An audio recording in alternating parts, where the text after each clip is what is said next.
Take a seat.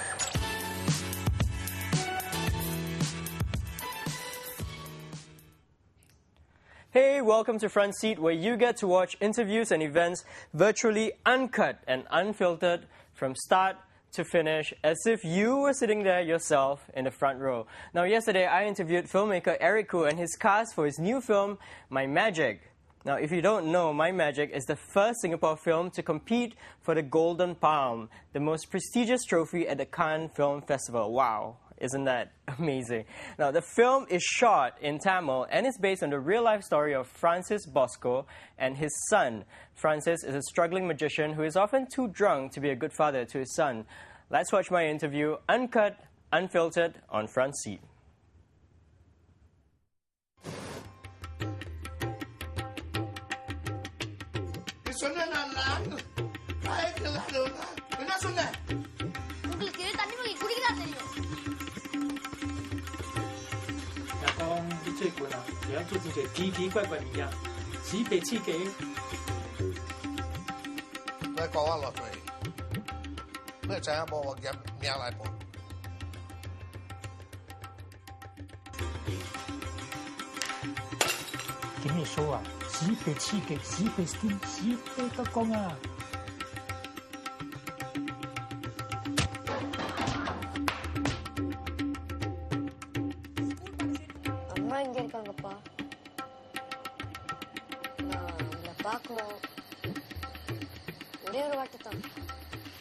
நீங்க ஒரு குடிக்காரன். இதனால தானே அம்மா உங்களை விட்டுட்டு போனாங்க. எனக்கு தெரியும். எப்ப பார்த்தாலும் குடி குடி குடி. வா மேஜிக் காட்டுற. வா.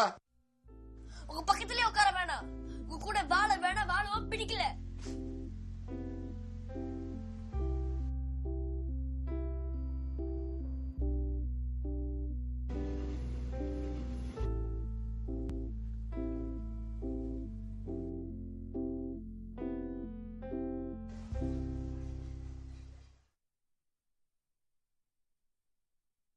Hi, I'm Helmi from Razor TV. I'm here with Eric Khoo, possibly the best director in Singapore. Would you call yourself the best director? No, I wouldn't. Okay, now, why this story? Why were you attracted to this particular story? Well, I think, it's my fascination with Francis, whom I've known for many years. I met him like 10 years back, and we became buddies, and, every once in a while we'd meet up, have a couple of drinks, and I was just very, very curious about all his bizarre magic.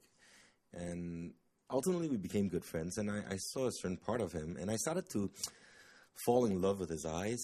Every time, after a couple of beers, his eyes just get so wet and teary, and I'd say, Francis, I just want to film your eyes. I want to film your eyes. And we joked about it for many years. But then after a while, I felt kind of bad because I thought, shit, man, there's this guy who's just so ready to be on the screen. I got to do something. And what happened last year was I received the cultural medallion, and it came with a grant. So I saw it. I'm always looking for signals and signs that it was time to direct again, because a lot of people have been asking me, are you going to wait another 7 years before you direct after, 12 stories, then be with me?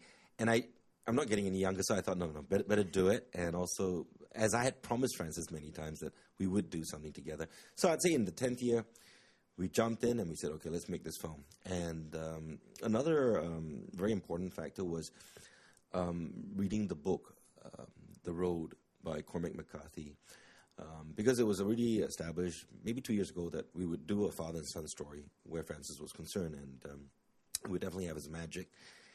After reading the book, I said, look, it's so beautiful, and actually, with My Magic, co-writing with Wong Kim Ho, there were different permutations as to how we're going to tell this story. Initially, we were going to do a version where it's almost like reality, juxtaposed with a fantasy realm, almost out of maybe a pantomime stage, with Singapore that snowed. Then we realized, oh my goodness, imagine the art direction, the budget, and the NAC grant wasn't going to about cover that. So we thought, okay, the road was as simple as it gets. Just strip it down and just have human emotions, pure and right.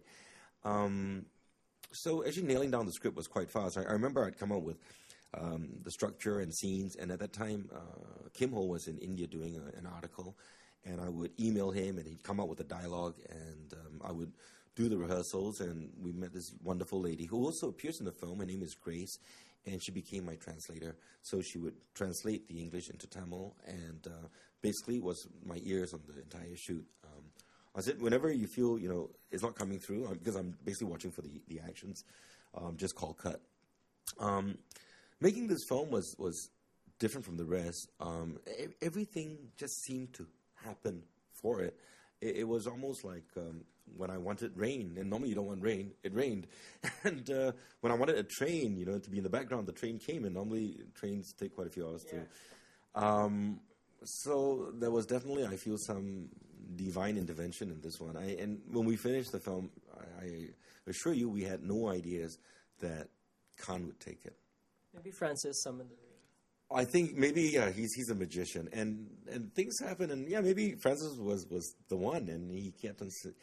The great thing about Francis is that he's a very positive soul.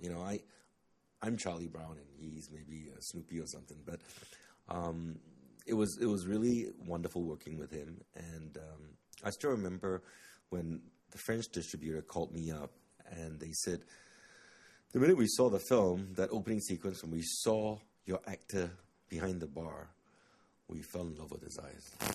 And they took it. And there's something magical about Francis' eyes. And really, I would say that this whole film is basically around him. He is the pillar.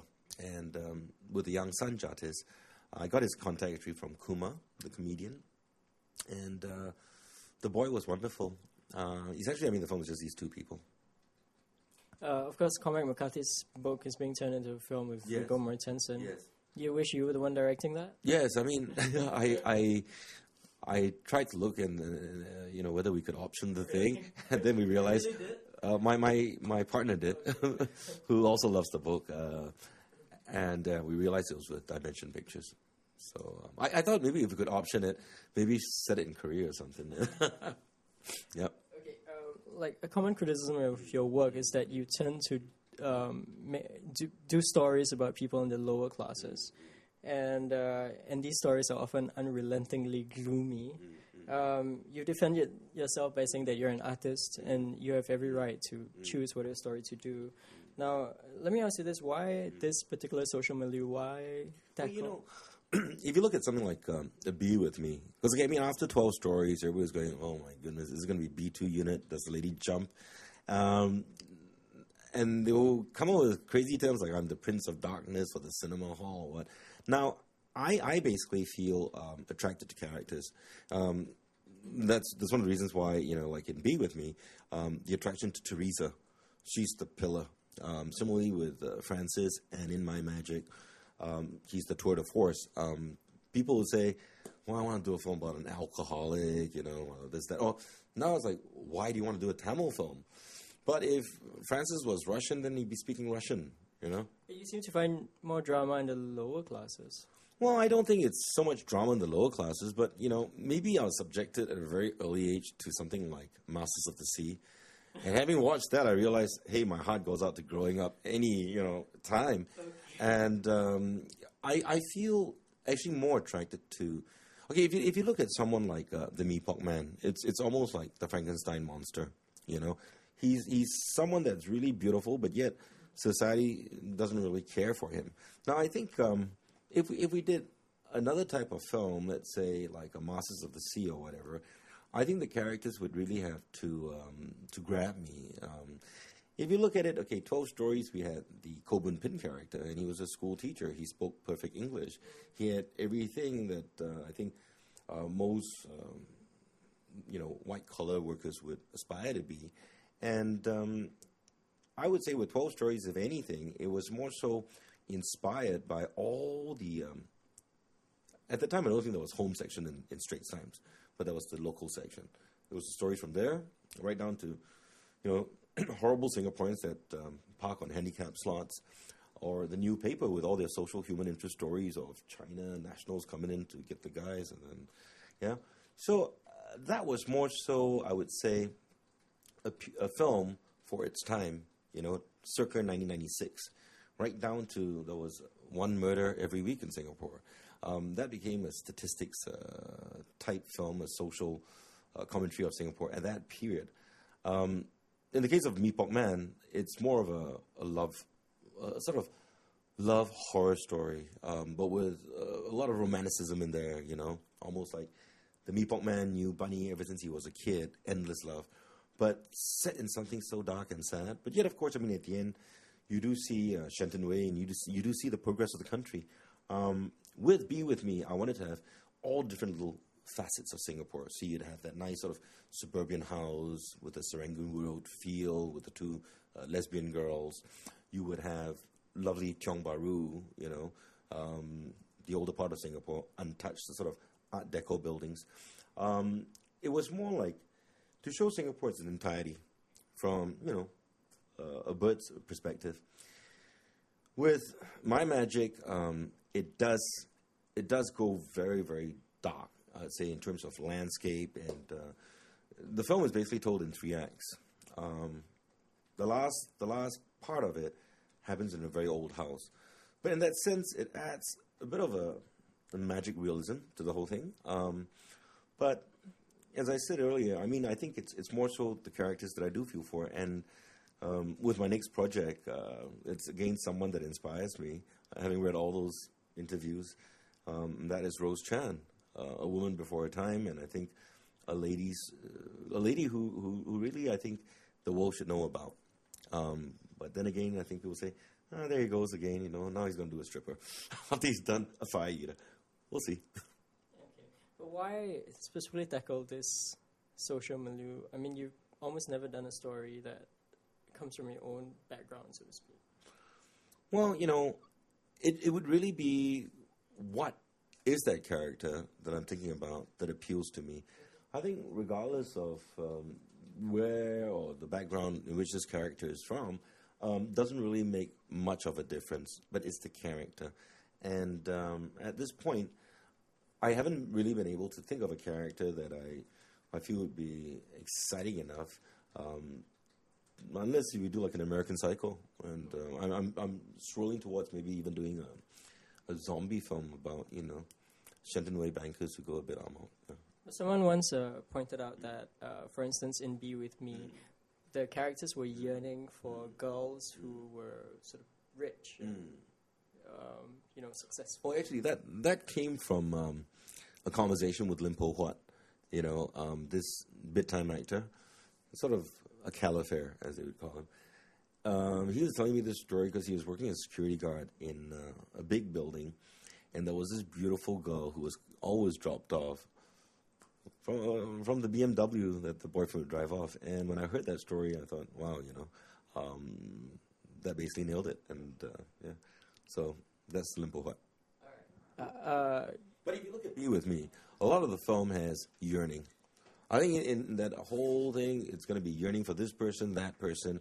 But with Be With Me, I wanted to in a way shut off my critics, or shut them up, because they'd say like, all your films got no hope. So the film ended with hope, more in the sense that, when you look at someone who's old and gray and somewhat in the twilight years, you'd say that person's probably going to die alone.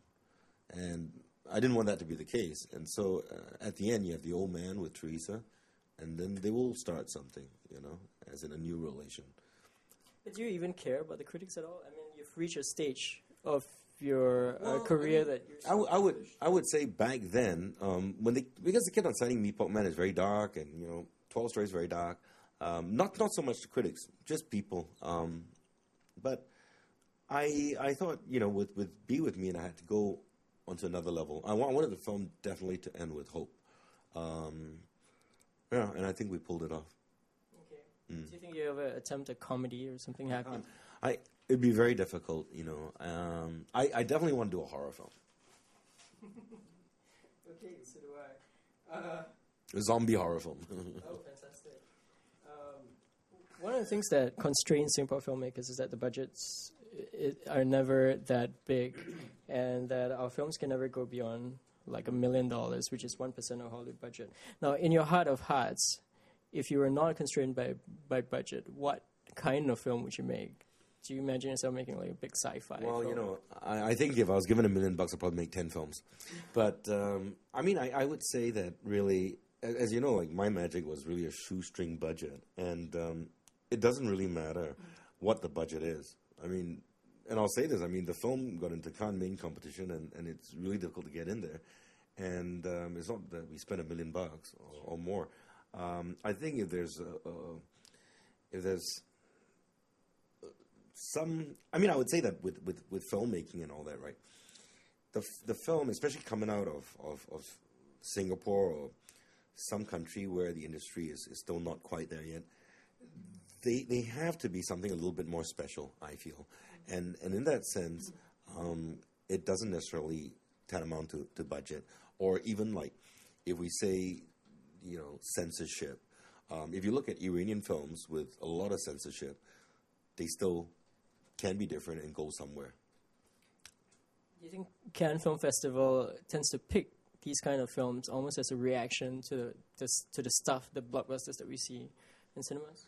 I think with the new programming of Cannes, I mean, it's been incredible because under Thierry, he put Shrek into competition. You know, the whole way of Cannes and how they actually select films now is very, very different from, let's say, 10 years ago. So you could have a Pan's Labyrinth in there, you know, competing with a small film from somewhere else. And I think that is exciting because you've got, I mean, we were up against like Clint Eastwood. It's amazing. But it's not easy to get in. It's just one of those things. I mean, I think Cannes is the hardest place to get your film in, especially for main competition. Take a seat.